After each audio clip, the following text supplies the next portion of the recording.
I actually consider photography to be a supernatural medium, and I would also say that I consider my photographs to be, while they read 2D, I consider a photograph a 3D object.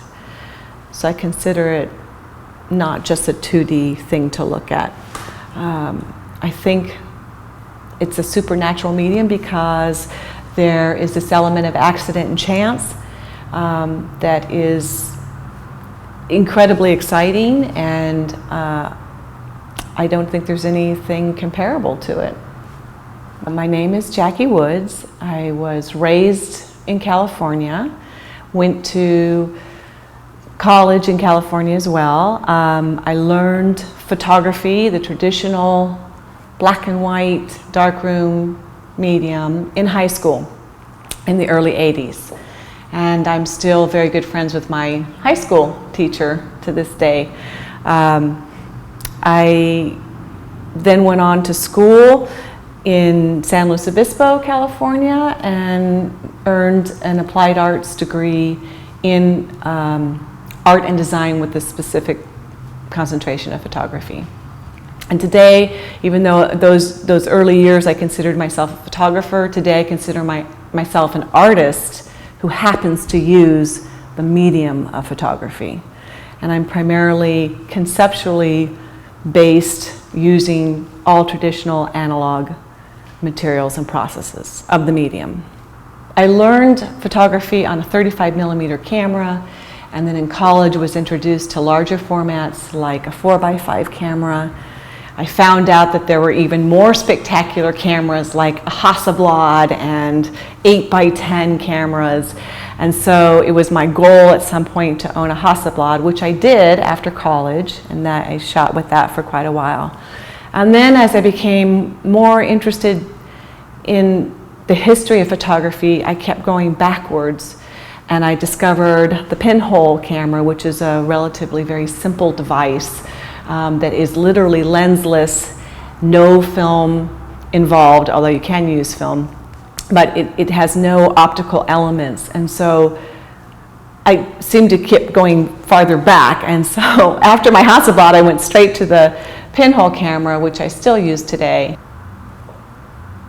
A pinhole camera finds its roots from the camera obscura, which was a device that was used in the 15th century. So it goes way back, and it's ultimately the camera obscura, and the pinhole is the predecessor to the modern camera that we know. But because it has just a pinhole, light goes through and hits the back of the camera in such a way that it makes it even all the way around. So it's sort of a universal depth of field, if you will. So while things may not be sharp, they're all relatively the same sharpness. But what's great about pinhole camera is that it plays with scale. So if you put a little tiny object in front of the camera, it can look monumental, it can look giant. Vice versa, if you photograph a giant ship off on the horizon, it can look minuscule. So this is unique for this camera. So if you want to play with scale, want to play with the idea of universal depth of field, it's ideal. The process of working with a pinhole camera is so freeing because you're not worried about the equipment, number one.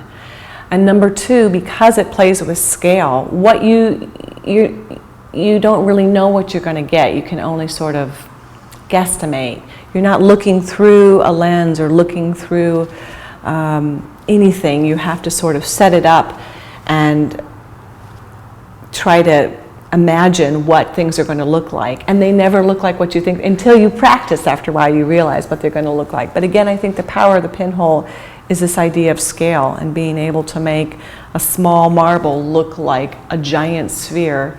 I think that's really intriguing and powerful if you have the right idea. In college, I was introduced to the early F-64 type photographers, Wynne Bullock, Ansel Adams, where they were very much interested in a small aperture, great depth of field, things very sharp, very tight. And that was a whole school of thought, a whole way of shooting. As time went on, I learned that there were other ways to photograph that didn't have to be sharp, didn't have to be perfect, and sometimes images that were even completely unfocused were provocative and more mysterious. So after college, I started experimenting with leaving that idea of having a perfect negative and a perfect print, and started literally pulling bad prints out of the trash at the end of my darkroom day, and realizing that what I had pulled out of the trash was much more interesting than what I had tried to attempt for the whole day. At that point, the idea of chemistry and light and simple photographic paper, I started realizing that could be content unto itself. So presently, literally just the source of light, chemistry, and traditional paper is now the subject I'm dealing with. Again, in traditional photography, I am using what little is left of Kodak. I'm still using Dectol Developer, where I mix it with water and have a developer, and then you have another tray, which is your stop bath to stop the development process, and then a fixer, which fixes the image, hopefully forever, as Fox Talbot would say, and various other things you can do, and lots of water.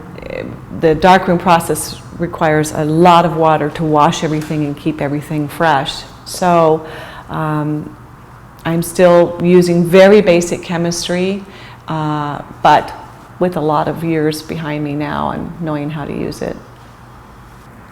Well, when I first started photographing, I was very aware that I wanted to document everything and I wanted to preserve everything, and I was very interested in memory and feeling that if I took a photograph, I would have a memory, I would be able to have it and hold it and keep it and remember it.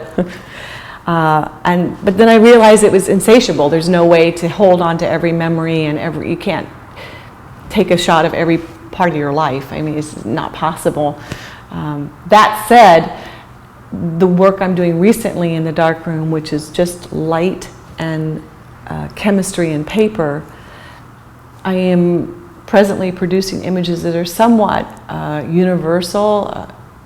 They are about the cosmos, about the sky, about the sun, about the land, and about literally just really simple elements. And so somehow I've come back to this simplicity of the simple things in life, if you will. There's a connection to the idea of eternity, because I'm wondering what forever really looks like. And forever, the closest I can get to forever is the ocean or the heavens, what that sky looks like. And so I guess wanting to explore that and try to harness that and freeze it and have it is where I'm at this point. I guess in the end, I just never get tired of watching an image unfold in front of me, where I think I have some power, I think I'm steering it, I think I'm getting what I want, and then something magical will happen that will just stun me. And so it's the power of the medium, it's the alchemy of light and chemistry and intuition and knowing your materials. So it's pretty powerful. I'm 30 years into working with the traditional medium, and I'm concerned that I don't have enough time left to do everything I want to do with it. I maybe have 30, 40 more years of working in the darkroom, and I know already that that's not enough time to explore everything I want to still do with this medium. It's that amazing, that supernatural, that unknown.